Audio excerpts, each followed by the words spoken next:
안녕하세요. 우르시누스의 하이델베르크 요리문답 해설. 오늘은 제6주일의 두 번째 부분, 중보자 하나님의 언약 복음 파트에 대해서 한번 진행해 보도록 하겠습니다.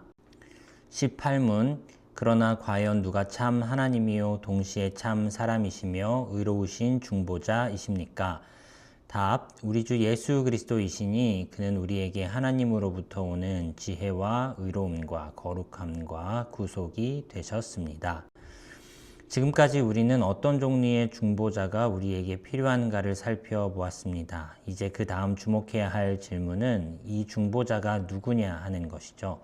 이미 지적한 바와 같이 중보자께서 참 하나님이신 것이 합당했습니다. 그러나 성부 하나님은 중보자가 되실 수 없습니다.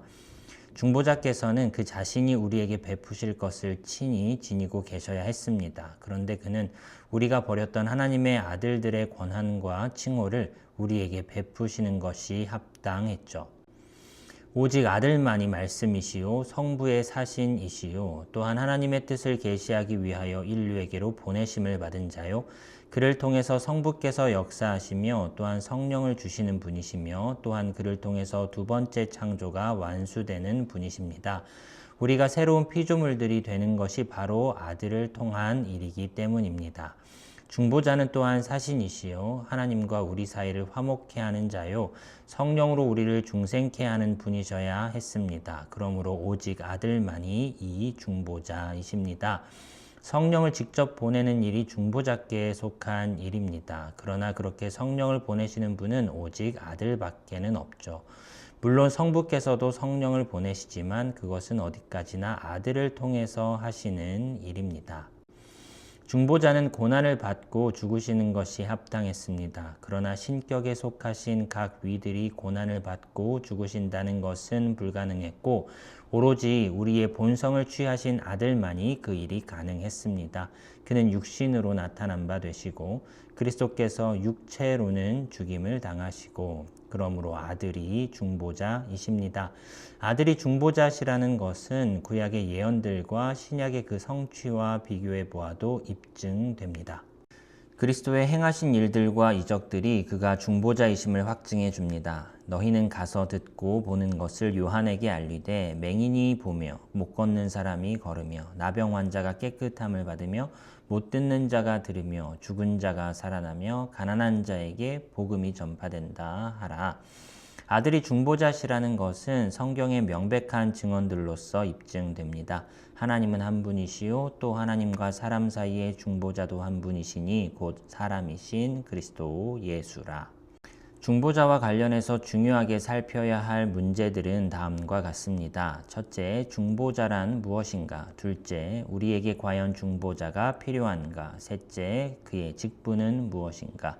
넷째, 그는 어떤 종류의 중보자여야 하는가? 다섯째, 그는 누구인가? 여섯째, 중보자가 한 분 이외에 더 있을 수 있는가? 먼저 첫 번째 질문, 중보자란 무엇인가 살펴보겠습니다. 중보자란 일반적으로 서로 반목하는 상태에 있는 두 편을 서로 화해시키는 자를 뜻합니다. 그 두 편 사이에 서서 간청하고 보상하며 또한 다시는 그런 해를 끼치지 않겠다는 것을 보장함으로써 피해자 편을 누그러뜨리는 것이지요. 그리스도는 자신이 죽음으로써 하나님의 정의를 만족시키시고 죄인들을 위해 간구하시고 동시에 자신의 공로를 믿는 자들에게 적용시키시며 그의 성령으로 말미암아 그들을 중생케 하시고 하나님께서 사람들을 사랑하시도록 하고 또한 사람들이 하나님을 사랑하도록 하여 둘 사이에 끊임없는 영원한 평화가 지속되도록 하시는 것입니다. 두 번째 질문입니다. 우리에게 과연 중보자가 필요한가? 구원을 얻고자 하는 자들은 자기들 스스로 혹은 다른 분을 통해서 하나님의 정의에 대해 보상해야 합니다. 스스로 보상을 할 수 없는 자들에게는 중보자가 필요하죠. 지금의 우리도 죄로부터 구원을 얻으려면 우리 스스로든 혹은 다른 분을 통해서든 하나님의 정의를 보상해야 합니다. 그러나 우리 스스로는 이를 이룰 능력이 없죠. 그러므로 우리에게는 중보자가 필요한 것입니다. 세 번째 질문입니다. 그의 직분은 무엇인가? 중보자가 가해자와 피해자 모두를 대하는 것이 합당합니다. 그리하여 그리스도께서는 양편 모두를 대하심으로써 중보자의 직분을 수행하셨죠. 피해자인 하나님에 대해서는 다음의 일들을 행하셨는데요. 첫 번째, 우리를 위하여 아버지께 간구하시며 우리의 죄가 우리의 책임으로 지워지지 않기를 기도하십니다. 두 번째, 자기 자신을 우리를 대신하여 보상으로 드리시고요. 네 번째, 우리가 다시는 죄로 하나님을 거스르지 않으리라는 보장이 되십니다. 다섯 번째, 그의 성령과 영생을 우리에게 주심으로써 이 약속을 우리 속에서 이행하시지요. 가해자인 우리에 대해서는 다음의 일들을 행하십니다. 첫째로 우리에게 그 자신을 아버지의 사자로 제시하시고 그의 뜻을, 즉 자신을 우리의 중보자로 제시하셔야만 한다는 것과 또한 아버지께서 그의 보상을 받으신다는 것을 계시해 주십니다. 두 번째, 보상을 하시고 그것을 우리에게 베푸시고 적용시키십니다. 세 번째, 성령을 우리에게 주심으로써 우리 속에 믿음을 일으키시고 그리하여 우리로 하여금 우리에게 베풀어지는 이 은택을 거부하지 않고 받아들이도록 하십니다. 자기의 기쁘신 뜻을 위하여 너희에게 소원을 두고 행하게 하시나니. 다섯째로 우리가 믿음과 새로운 순종으로 이 화목의 상태 속에 보존되도록 하시며 또한 우리가 타락하지 않도록 마귀들과 모든 원수들과 심지어 우리 자신까지도 대적하여 우리를 보호하십니다. 여섯째, 마지막으로 우리를 죽은 자 가운데서 살리시고 우리를 영화롭게 하실 것입니다. 그리스도께서는 이 모든 것들을 그의 공로뿐 아니라 그의 효력으로도 행하시고 이루시고 완성시키십니다.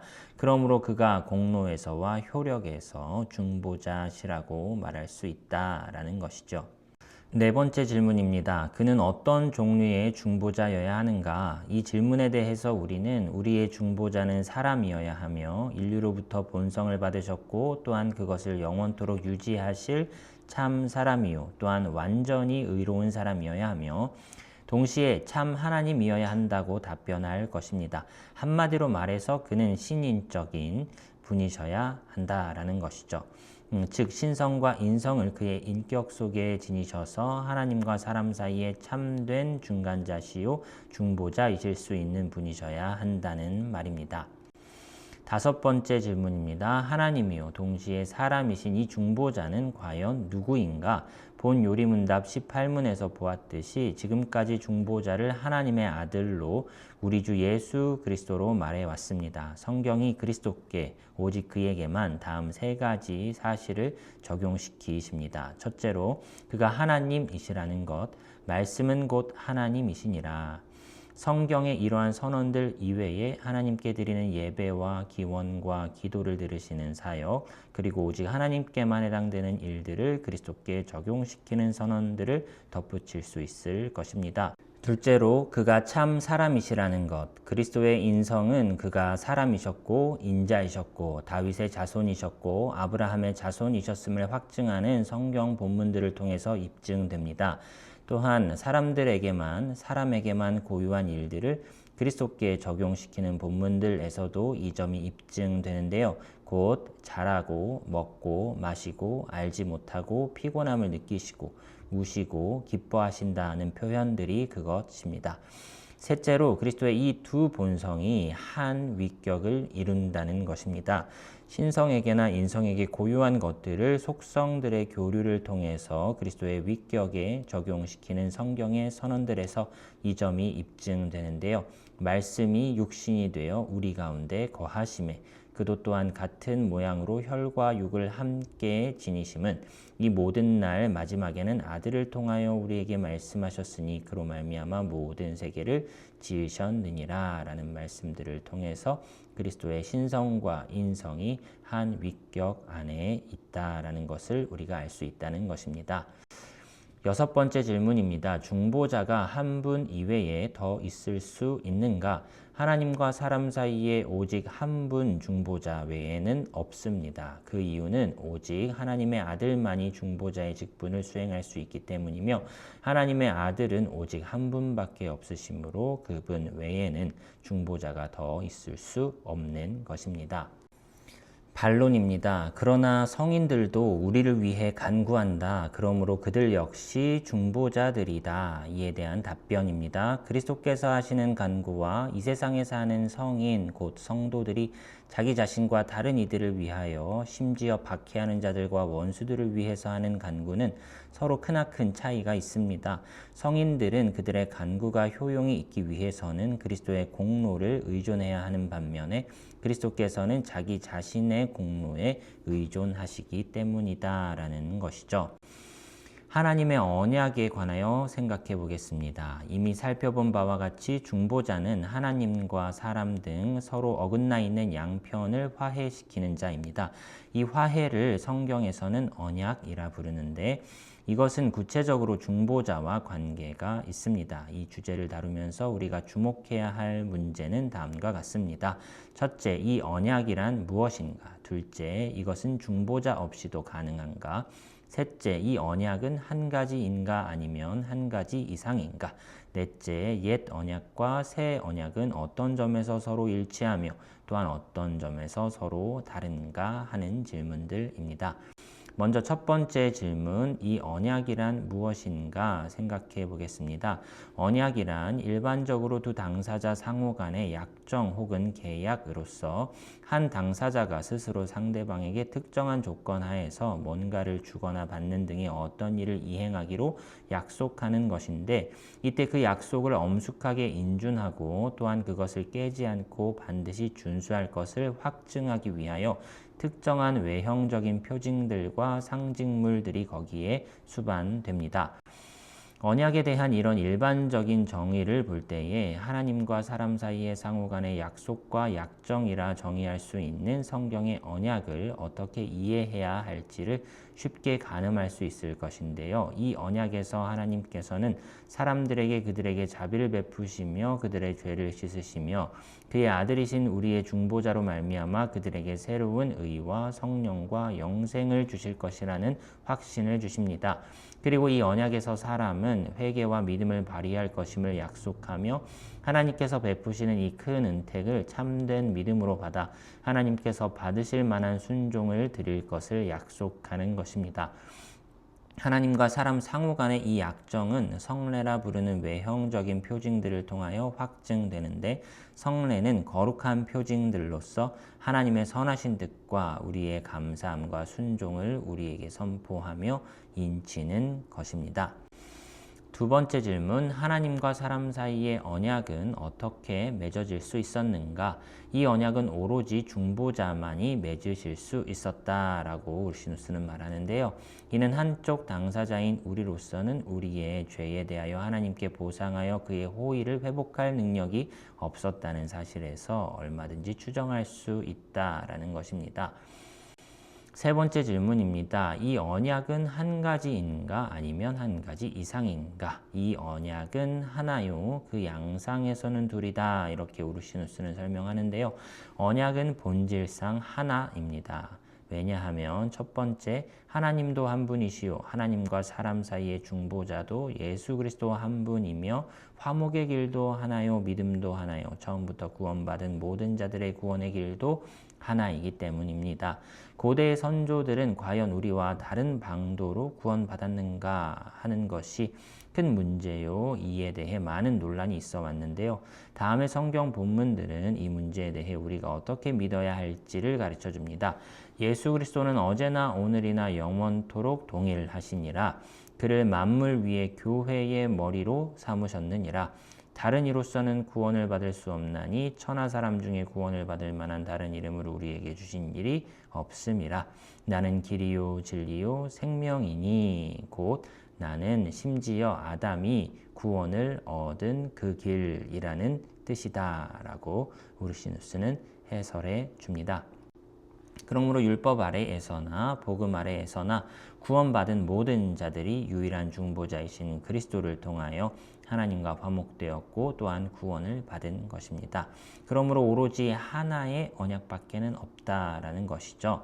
두 번째, 언약의 골자라 불리는 주요 조건들이 그리스도의 성육신 이전이나 이후나 동일하기 때문입니다.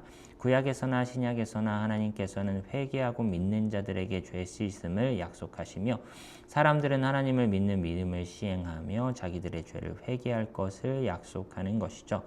그러나 두 언약이 있다고 말씀하는데요. 곧 옛 언약과 새 언약이 그것입니다. 형식이나 운영의 양식을 이루는 일반적 성격이 덜한 정황들과 조건들에 관해서는 두 가지 언약이 있다고 말할 수 있다라는 것인데요.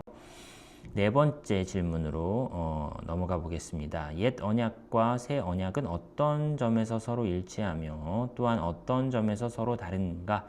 언약은 오직 하나인데 성경은 그것이 마치 둘인 것처럼 말씀하기 때문에 옛 언약과 새 언약이 어떤 점에서 서로 일치하며 어떤 점에서 서로 다른지를 살펴보아야 할 것이다 라는 것인데요. 이 둘은 다음과 같은 점에서 서로 일치합니다. 첫째, 하나님이 그 주인이시고 그리스도께서 중보자이시라는 점에서. 그러나 어떤 이들은 모세가 옛 언약의 중보자였다고 말하는데요. 이에 대해서 우리는 그가 중보자였던 것은 다만 그리스도의 모형이었을 뿐이었다고 답하고자 합니다. 그리스도께서는 그때에도 이미 중보자이셨고 이제는 모형이 없는 유일한 중보자이십니다. 그리스도께서 친히 육체로 오셨으므로 모형은 사라졌기 때문이죠. 둘째, 은혜에 대한 약속에서 그리스도를 믿는 자들에게 값없이 죄 씻음과 영생을 주실 것이 약속되었는데 이 약속은 옛 언약 아래에서 살던 자들에게나 우리에게나 공통적인 것입니다. 다만 지금 우리에게는 더욱 선명하게 그 약속이 제시되고 있을 뿐이죠. 하나님께서는 중보자를 믿는 모든 자들에게 동일한 은혜를 약속하셨기 때문입니다. 여자의 후손은 뱀의 머리를 상하게 할 것이요. 여기서 우리는 일반적인 은혜의 약속을 거론하는 것이요. 은혜의 구체적인 정황을 거론하는 것이 아닙니다. 셋째로 우리 자신들과 관련된 조건에서 매 언약마다 하나님께서는 사람들에게 믿음과 순종을 요구하시죠. 너는 내 앞에서 행하여 완전하라. 회개하고 복음을 믿으라.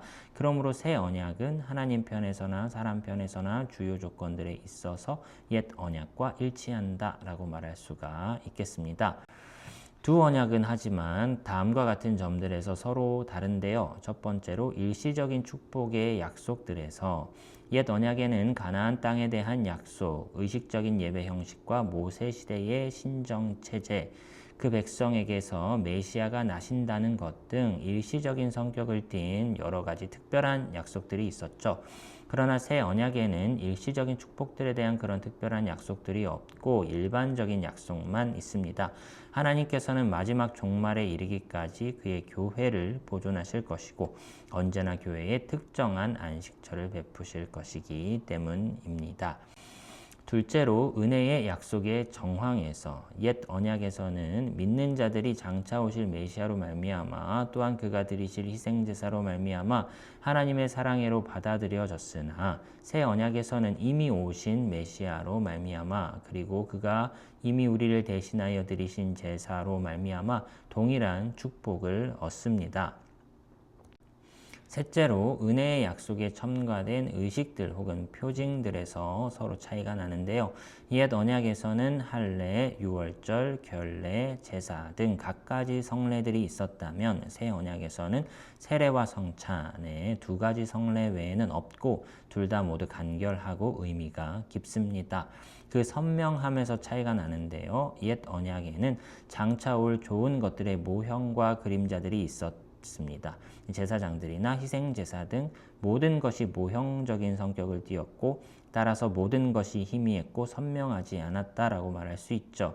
반면에 새 언약에서는 이 모든 모형들이 성취되어 성례들이나 계시되는 교리나 모든 것이 더 선명하고 더 잘 이해할 수 있게 되었습니다. 다섯째로 언약이 주는 은사들에서 차이가 나는데요. 옛 언약에서는 성령의 부으심이 제한적이었고 적었지만 새 언약에서는 그것이 크고도 충만합니다. 돌에 써서 새긴 죽게 하는 율법의 조문에 직분도 영광이 있어 모세의 얼굴에 없어질 영광 때문에도 그 얼굴을 주목하지 못하였거든 하물며 영의 직분은 더욱 영광이 있지 아니하겠느냐. 그 후에 내가 내 영을 만민에게 부어 주리니. 여섯째로 그 지속 기간에서 차이가 납니다. 옛 언약은 메시아가 오시기까지만 지속되는 것이었으나 새 언약은 영원토록 지속될 것입니다. 내가 영원한 언약을 그들에게 세우고 라는 말씀도 있지요. 그 의무에서 서로 차이가 있습니다. 옛 언약은 백성을 도덕법, 의식법, 시민법 등 율법 전체에게 의무를 지웠으나 새 언약은 오로지 도덕법에만 의무를 지우고 그리스도의 성례만을 시행하게 합니다. 여덟 번째, 그 범위에서 차이가 나는데요. 옛 언약에서는 교회가 유대 민족에게만 제한되었고 구원받을 자들은 모두가 그 민족에게 연합하였습니다. 그러나 새 언약에서는 교회가 모든 민족들 가운데 세워지며 또한 모든 민족, 계층, 조건, 언어에서 모든 사람이 믿도록 개방되어 있지요. 제19문입니다. 그대는 이 사실을 어디에서 압니까? 답, 거룩한 복음에서 압니다. 이 질문은 본 요리문답의 제3문, 그대의 비참함을 어디에서 압니까? 하나님의 율법에서 압니다. 라는 질문과 상응하는 것인데요. 여기서는 그대의 구원을 어디에서 압니까? 라고 묻고 이에 대해서 복음에서 압니다. 라고 답하고 있는 것이죠. 그러므로 중보자에 대해서 논의하였으니 이제는 그 중보자를 계시하고 묘사하고 우리에게 제시하는 교리에 대해서 논해야 하는데 바로 복음이 그것입니다. 그리고 복음에 대해 다룬 다음 우리가 중보자와 그의 은택의 참여자가 되는 길, 즉 믿음으로 말미암는 것인데요. 이에 대해서도 다루어야 하겠죠. 그러면 먼저 복음에 대해 말하기로 하겠습니다. 복음은 지극히 타당한 것으로 중보자의 교리와 언약의 교리에 뒤따라 오도록 되어 있다라고 우르시누스는 설명하는데요. 그 이유는 다음과 같습니다. 첫째, 중보자가 복음의 주제이기 때문이고요. 복음은 과연 그가 누구이시며 어떤 종류의 중보자이신가를 가르칩니다. 둘째, 그가 복음의 주인이기 때문입니다. 셋째, 복음이 언약의 일부이기 때문이다. 복음이 새 언약이라는 의미로 자주 사용된다라고 설명하고 있습니다. 복음에 대해서 논의할 때 다룰 질문들은 다음과 같습니다. 복음이란 무엇인가? 그것은 새로운 교리인가? 그것은 어떤 점에서 율법과 다른가? 그 효과들은 무엇인가? 복음이 참이라는 것이 어디에서 나타나는가? 먼저 첫 번째 질문 다루어 보겠습니다. 복음이란 무엇인가? 복음이란 우리의 중보자이신 하나님의 아들이 타락 직후에 낙원에서 하늘로부터 계시하신 교리요, 영원하신 아버지의 품에서 제시하신 교리요, 회개하고 믿는 모든 자들에게 하나님의 값없는 은혜와 자비로 죄와 죽음과 정죄와 하나님의 진노로부터 구원받을 것을 약속하고 선언하는 교리요. 이는 복음이 중보자이신 하나님의 아들로 말미암아 죄 씻음과 구원과 영생을 약속하고 선포한다는 말과 동일한 것입니다. 성령께서는 복음을 통하여 신자들의 마음속에서 효력 있게 역사하셔서 그들 속에서 믿음과 회개를 일깨우시고 그리하여 영생을 시작하게 하시는 것입니다. 혹은 본 요리문답 제18문, 19문, 20문에 따라서 우리는 복음을 하나님께서는 먼저 낙원에서 계시하셨고 그 다음에는 족장들과 선지자들을 통해서 공포하신 교리요, 그가 희생제사들과 기타 율법의 의식들의 그림자들을 통해서 제시하기를 기뻐하신 교리요, 또한 그의 독생자를 통해서 성취하신 교리로서 하나님의 아들이신 우리 주 예수 그리스도께서 우리에게 지혜와 의로움과 거룩함과 구원함이 되심을, 이는 곧 그가 완전한 중보자로서 인류의 죄를 보상하시고 참된 믿음을 통하여 그에게 접붙임을 받고 그의 은택들을 받아들이는 모든 자들에게 의로움과 영생을 회복시키신다는 말과 같은데요. 이런 것을 가르치는 것이라고 말할 수 있을 것입니다. 두 번째 질문입니다. 교회는 항상 복음을 알아왔는가? 아니면 복음이 전혀 새로운 교리인가? 복음은 때로는 은혜의 약속과 또한 장차 오실 메시아의 희생으로 말미암아 값없이 베풀어지는 바 죄 씻음에 관한 교리를 의미하고 그 다음에는 이미 오신 메시아의 교리를 의미하기도 합니다. 후자의 의미는 신약과 더불어 시작되었죠. 그러나 전자의 의미는 교회 안에 항상 있어 왔다라고 말할 수 있습니다. 타락 직후에 낙원에서 우리의 시조들에게 계시되었고 그 후에는 족장들과 선지자들에 의해서 선포되었으며 마침내 그리스도 자신을 통해서 완전히 성취되고 계시되었죠. 반론입니다. 바울은 복음이 선지자들을 통하여 약속되었다고 선포하고 베드로는 선지자들이 우리에게 임할 은혜에 대해 예언하였다고 말씀한다. 그러므로 복음이 항상 있어 온 것이 아니다. 이에 대한 답변입니다. 만일 복음을 그리스도께서 육체로 나타나심을 통해서 성취된 은혜의 약속의 교리로 이해한다면 복음이 항상 있었던 것이 아니라는 것을 인정해야 할 것입니다. 그 옛날에는 복음이 없었고 다만 선지자들이 다음과 같은 점들을 약속한 것일 뿐이기 때문인데요. 첫째, 구약에서 메시아에 관해 예언된 일들의 성취에 관하여. 둘째, 은혜의 약속에 대한 더 선명한 지식에 관하여. 셋째, 성령의 은사를 더욱 풍성히 부어주실 것에 관하여. 즉 그때의 복음은 이미 오셔서 죽으시고 다시 사시고 아버지 우편에 앉으신 그리스도에 대한 선언이 아니었고 다만 미래의 어느 시점에 오셔서 이 모든 일들을 이루실 그리스도를 선포하는 것이었다는 것이죠. 그러나 그때에도 복음이 있었습니다. 즉 장차 메시아가 오셔서 고대의 선조들을 구원하기에 충족한 은택들을 베푸실 것에 대한 기쁜 선언들이 있었다는 말이죠. 너희 조상 아브라함은 나의 때 볼 것을 즐거워하다가 보고 기뻐하였느니라. 그리스도는 율법의 마침이 되시느니라 라는 말씀을 통해 이렇게 말할 수 있다는 것이죠. 반론 두 번째, 사도 바울은 복음이 세상이 시작된 이래 은밀하게 감추어진 비밀이었으며 다른 시대에는 사람들에게 알려지지 않았다라고 말씀하지 않습니까? 이에 대한 답변, 사도는 이 말씀에 이어서 이제 나타내신 것 같이 라고 덧붙이는데 이것을 삭제해서는 안 된다라는 것이죠. 왜냐하면 이 문구를 과거 시대에도 복음이 알려졌으나 지금보다는 덜 분명하고 더 적은 사람들에게 알려졌음을 보여주기 때문입니다. 지금은 복음이 더 분명하게 인지되고 또한 더 많은 이들이 안다고 해서 그전에는 복음이 전혀 알려져 있지 않았다는 것은 아닌 것이죠.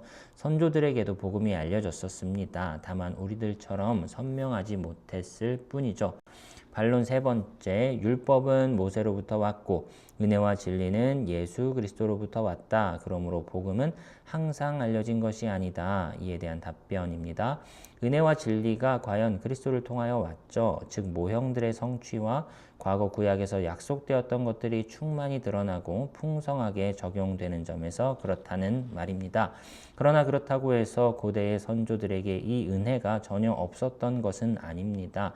후에 육체로 나타나실 그리스도로 말미암아 그들에게도 동일한 은혜가 물론 오늘 우리에 비하면 그 정도가 매우 미약했지만 적용되었기 때문입니다. 하나님의 은혜와 참된 지식이 사람에게 주어질 때에는 언제나 반드시 그리스도를 통해서 주어졌기 때문이지요. 다음의 말씀이 이를 입증해 줍니다. 나로 말미암지 않고는 아버지께로 올 자가 없느니라. 세 번째 질문입니다. 복음은 어떤 점에서 율법과 다를까요? 복음과 율법은 둘 다 하나님으로부터 온 것이며 또한 하나님의 본성과 뜻과 일에 관하여 둘 다 뭔가를 계시한다는 점에서는 서로 일치할 것입니다. 그러나 이 둘은 서로 크나큰 차이가 있는데요. 첫째로 그것들 속에 담긴 계시들에서 혹은 각자에게 고유한 계시가 알려지는 방식에서 차이가 있습니다. 율법은 창조 때에 사람의 마음에 새겨졌고 따라서 다른 계시가 주어지지 않았더라도 모든 사람들에게 본성적으로 알려져 있는 것입니다. 이방인들은 그 마음에 새긴 율법의 행위를 나타내느니라. 그러나 복음은 본성적으로 아는 것이 아니라 오직 중보자이신 그리스도로 말미암아 교회에게 신적으로 계시된 것이죠. 아들의 소원대로 계시를 받는 자 외에는 아버지를 아는 자가 없느니라 라는 말씀이 있는 것처럼 말입니다. 둘째로 각자에게 고유한 교리나 주제면에서 서로 다릅니다. 율법은 우리가 해야 할 바와 하나님께서 우리에게 요구하시는 바를 가르치지만 그것이 우리에게 그것을 행할 능력을 주지도 않을 뿐더러 그 많은 바를 피할 수 있는 길을 지시해 주지도 않습니다. 그러나 복음은 우리가 어떻게 해서 율법이 요구하는 그런 자들이 될 수 있는지를 가르쳐 주지요. 복음은 믿음으로 말미암아 그리스도의 의를 우리에게 전가시키고 그리하여 그 의를 마치 우리의 것처럼 만들며 그리하여 그리스도의 의의 전가로 말미암아 우리가 하나님 앞에서 의롭다고 가르치는 것입니다. 율법은 빚을 갚으라, 이를 행하라, 그리하면 살리라 라고 말하는 반면에 복음은 믿기만 하라 라고 말한다는 것이죠. 세 번째, 그 약속들에서 서로 다릅니다. 율법은 그 스스로 의로운 자들에게나 혹은 의와 완전한 순종의 조건을 충족시키는 자들에게 생명을 약속하죠. 그러나 복음은 그리스도 안에서 믿음으로 말미암아 의롭다 하심을 받는 자들에게 혹은 믿음으로 말미암아 우리에게 적용되는 그리스도의 의를 조건으로 하여 생명을 약속합니다. 네 번째, 그 효과들에서 서로 다릅니다. 복음이 없이는 율법이 죽이는 조문이요 죽음의 직분일 것입니다. 우리가 반드시 해야 할 바에 대한 외형적인 설교와 단순한 지식은 율법 조문을 통해서 알지요. 그것이 우리의 의무를 선포하며 또한 하나님이 요구하시는 의를 선포하기 때문입니다. 그러므로 그것을 이행할 수 있는 능력을 주시는 것도 아니요. 또한 그것을 얻을 수 있는 길을 지적해 주지도 않고 우리의 의를 트집 잡고 정죄하는 것입니다. 그러나 복음은 생명의 직분이요 영의 직분입니다. 즉 거기에 성령의 역사하심이 연합되어 있으며 따라서 죄 가운데서 죽어 있는 자들을 살린다라는 것이죠. 성령께서 택한 자들에게서 믿음과 생명을 일으키시는 것이 바로 복음을 통해서 되어지는 일이기 때문입니다. 복음은 모든 믿는 자에게 구원을 주시는 하나님의 능력이 됨이라 라고 말씀하셨습니다. 복음의 효과들은 무엇입니까? 복음의 정당한 효과들은 다음과 같은데요. 첫 번째는 믿음입니다. 믿음은 들음에서 나며 들음은 그리스도의 말씀으로 말미암았느니라. 두 번째로는 믿음을 통하여 하나님을 향한 우리의 회심과 칭의와 중생과 구원이 이루어지죠. 믿음을 통해서 우리가 그리스도와 그의 모든 은택들을 받기 때문입니다.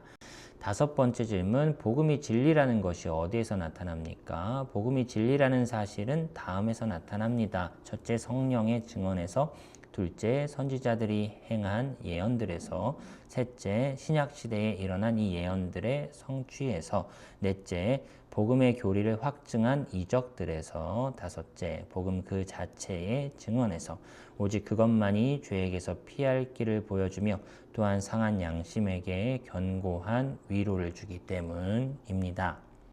오늘의 결론입니다. 예수 그리스도만이 하나님과 우리 사이의 유일한 중보자이십니다. 중보자는 화목과 관련이 있고 화목은 언약이라는 주제와 연관이 됩니다.